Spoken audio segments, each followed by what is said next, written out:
Welcome to the story. Don't forget to like, subscribe and support me. The hum of the transfer chamber felt like a heartbeat, steady and omnipresent. Dr. Ethan Rayner sat in the sterile confines of the facility, surrounded by sleek, glass panel interfaces, and the buzzing of advanced machinery. For years, the scientific community had been chasing the dream of breaking the boundaries of consciousness. And now, they had done it. Pandora, a planet orbiting a distant star, was the destination of their latest breakthrough at the permanent transfer of human consciousness, leaving behind the fragility of the human body. Ethan's heart raced as he adjusted the last few settings on the console in front of him. He had been one of the leading minds behind this project, and now, he would be among the first to experience the transfer. No longer just a scientist, he was about to become a pioneer in human evolution. This wasn't just another experiment. This was a journey that would change humanity's fate. Around him, the other scientists prepared for their own transfers. Some were nervous, others excited, but all were aware of the enormity of what was about to happen. They would become part of something larger, something beyond the confines of Earth. This wasn't about exploring Pandora anymore, it was about joining with it. Dr. Cassia Holt, Ethan's closest colleague and perhaps his only real friend, stood nearby, her eyes reflecting both excitement and a hint of something darker. She had been with him through every stage of the project,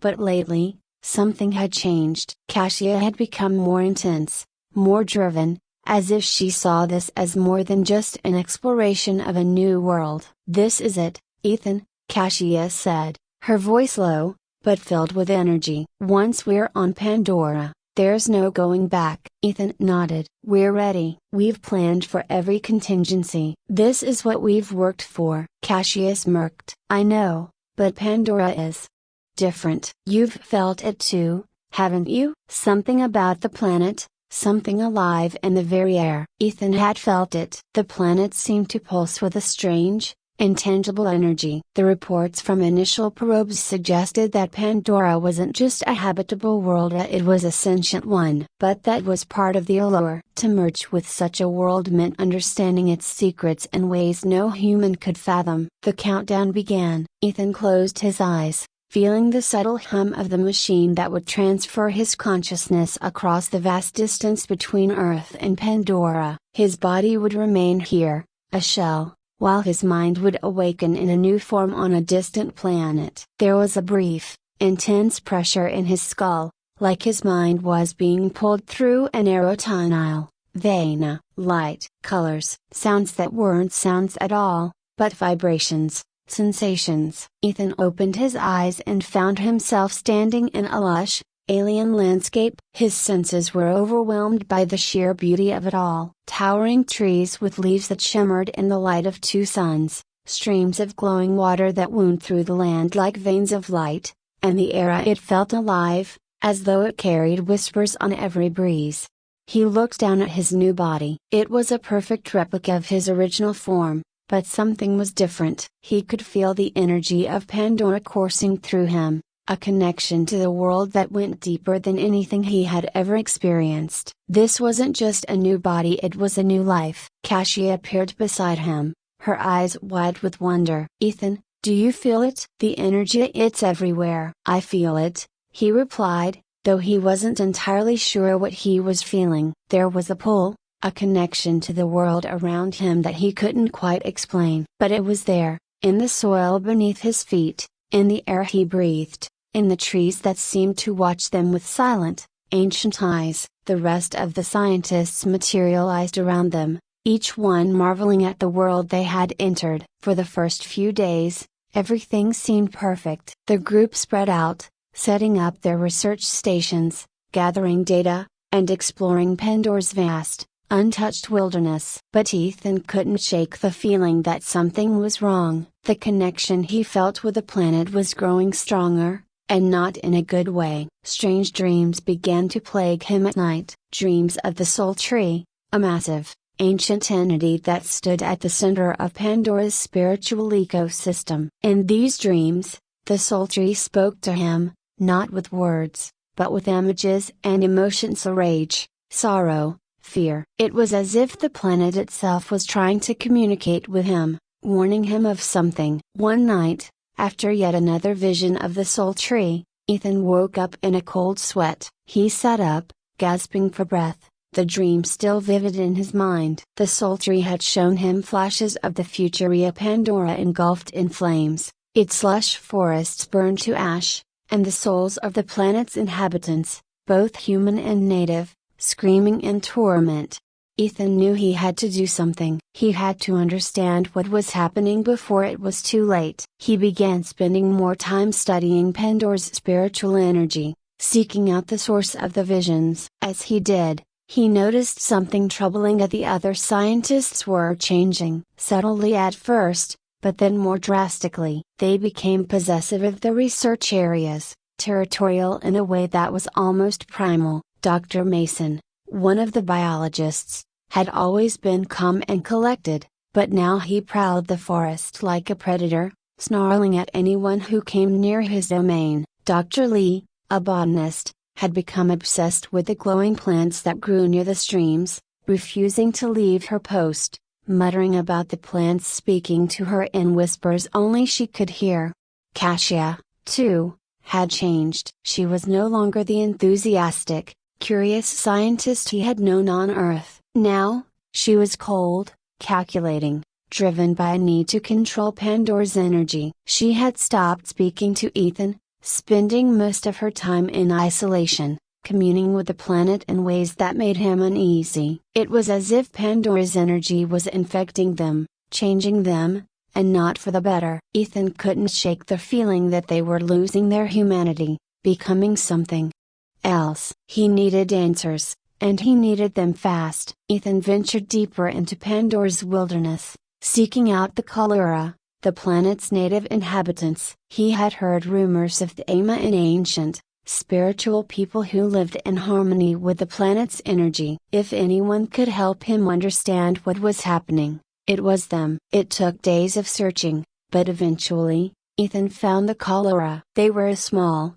nomadic tribe, their skin marked with intricate patterns of glowing tattoos that seemed to pulse with the same energy that flowed through Pandora. They greeted him with wary eyes, their leader, Ayahura, stepping forward to meet him. "You are not welcome here, human," Ayahura said, her voice calm but firm. "Your kind has disrupted the balance of our world." Ethan held up his hands in a gesture of peace. "I'm not here to harm you. I need your help. Something is happening to my people. They're changing, becoming connected to the planet in ways I don't understand. I think it has something to do with the soul tree." At the mention of the soul tree, Ayahura's eyes narrowed. "The soul tree is the heart of our world. It holds the souls of all who have ever lived on Pandora. Your technology has disturbed it, and now it fights to protect itself. If you do not stop this, it will destroy you all." Ethan's heart sank. He had suspected as much,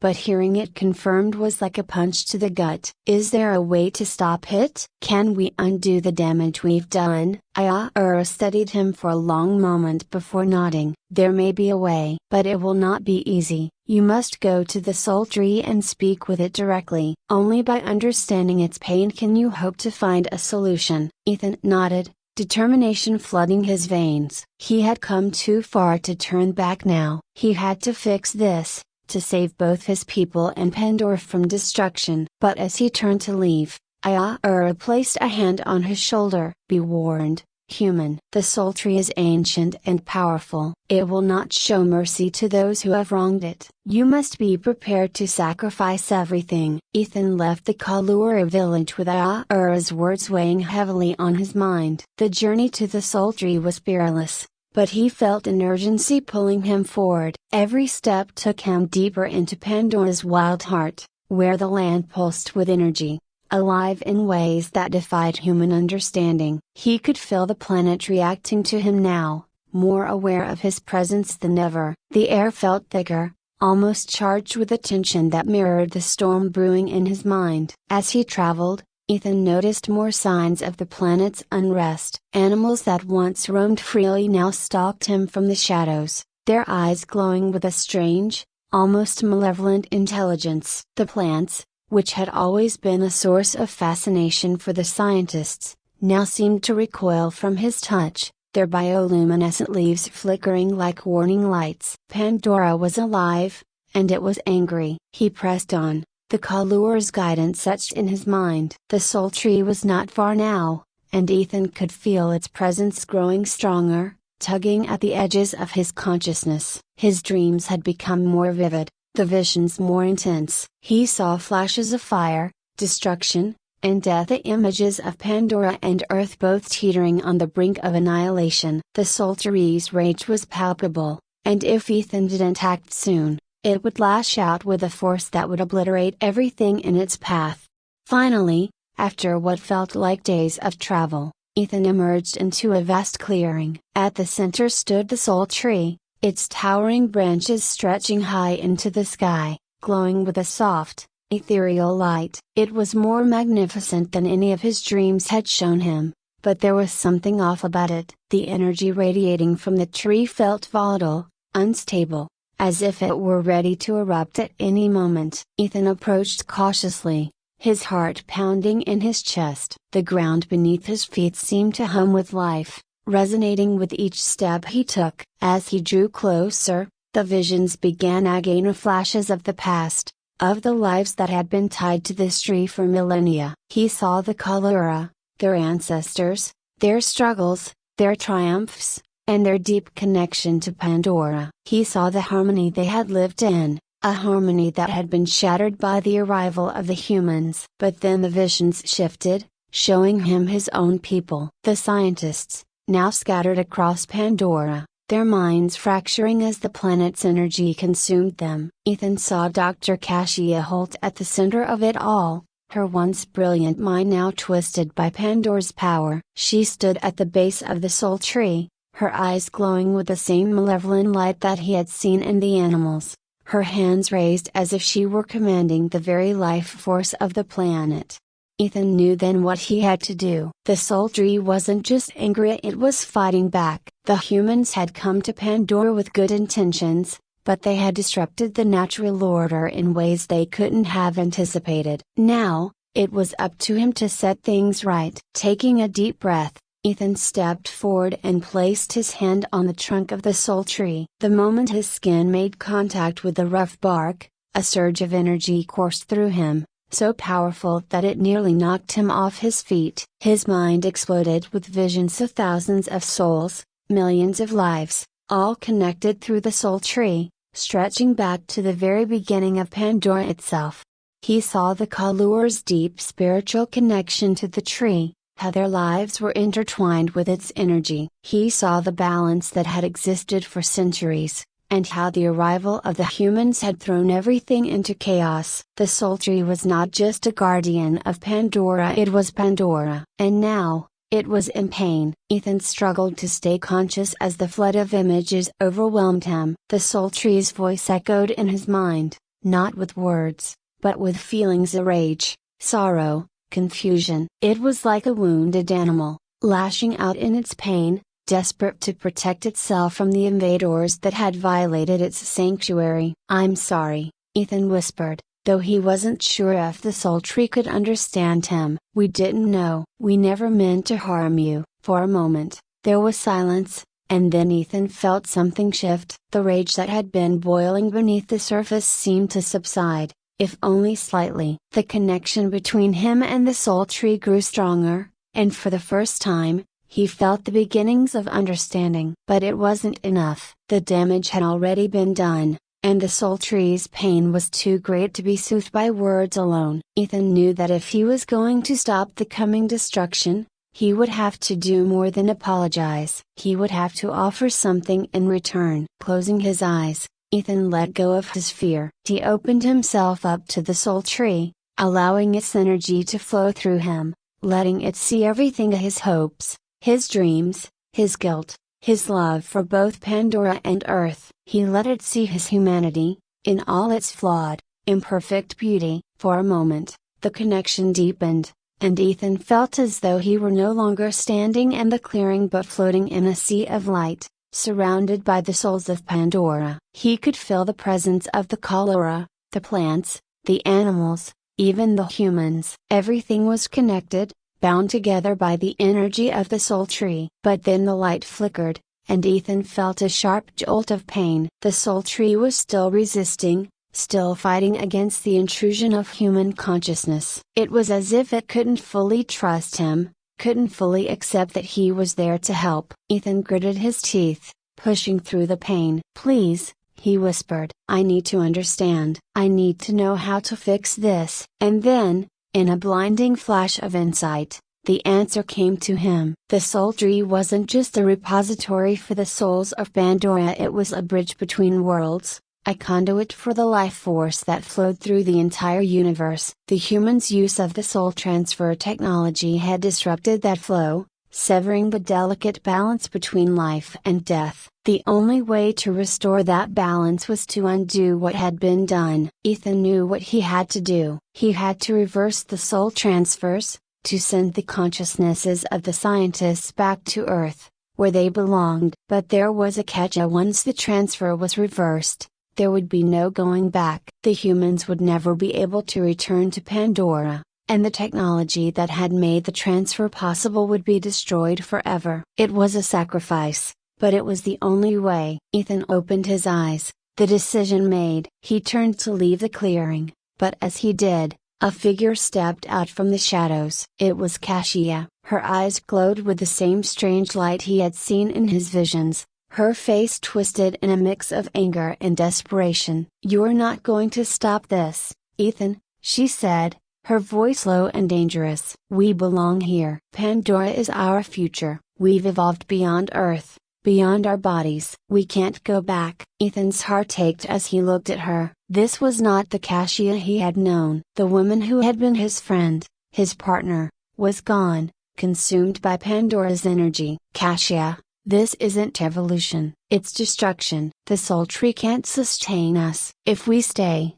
it will destroy everything of Pandora and Earth." "You don't understand," Cassia hissed, stepping closer. "We're part of Pandora now. We've merged with its energy. You can feel it, can't you? The power, the connection. This is what we were meant for." Ethan shook his head. "No, Cassia, this is wrong. We've taken something that doesn't belong to us. We have to fix it before it's too late." Cassia's eyes narrowed, and for a moment, Ethan thought she might attack him. But then, to his surprise, she laughed a cold, bitter sound. "You're a fool, Ethan. You could have had everything, but instead, you're going to throw it all away." Before he could respond, Cassia turned and disappeared into the forest, her laughter echoing behind her. Ethan watched her go, sadness weighing heavily on his heart. He couldn't save her, not now. All he could do was stop her from doing more damage. Taking a deep breath, Ethan headed back toward the human settlement. He had a plan now, but he would need the others' help to make it work. It wouldn't be easy. Convincing the other scientists to give up their new lives on Pandora would be a monumental task, but it was the only way to save both worlds. As he walked, Ethan felt the weight of the decision he had made settle over him. He had chosen to undo everything they had worked for, to give up the dream of living on Pandora. But in doing so, he had chosen to preserve life, to protect the delicate balance that connected all living things. When he reached the settlement, the air was thick with tension. The scientists were divided, some still clinging to the idea of controlling Pandora's energy, others beginning to realize the truth. Ethan gathered them together, explaining what he had learned, telling them about the soul tree and the danger they all faced. It took time, and there were many who resisted, but slowly, the group began to come around. They had all felt the effects of Pandora's energy, the pull that had on their minds, their souls. They knew, deep down, that what Ethan was saying was true. With the help of the cholera, they began the process of reversing the soul transfers. It was a long and painful ordeal, but in the end, it worked. One by one, the scientists' consciousnesses were returned to Earth, their bodies left behind on Pandora as empty shells. Ethan was the last to go. He stood before the soul tree one final time, feeling its energy wrap around him like a warm embrace. There was no anger now, no pain, only peace. The balance had been restored. As his consciousness was pulled back to Earth, Ethan whispered a silent goodbye to the planet that had become a part of him. He knew he would never return, but a piece of him would always remain on Pandora, connected to the Soul Tree, a guardian of the balance he had helped to restore. And then, with a final surge of light, he was gone,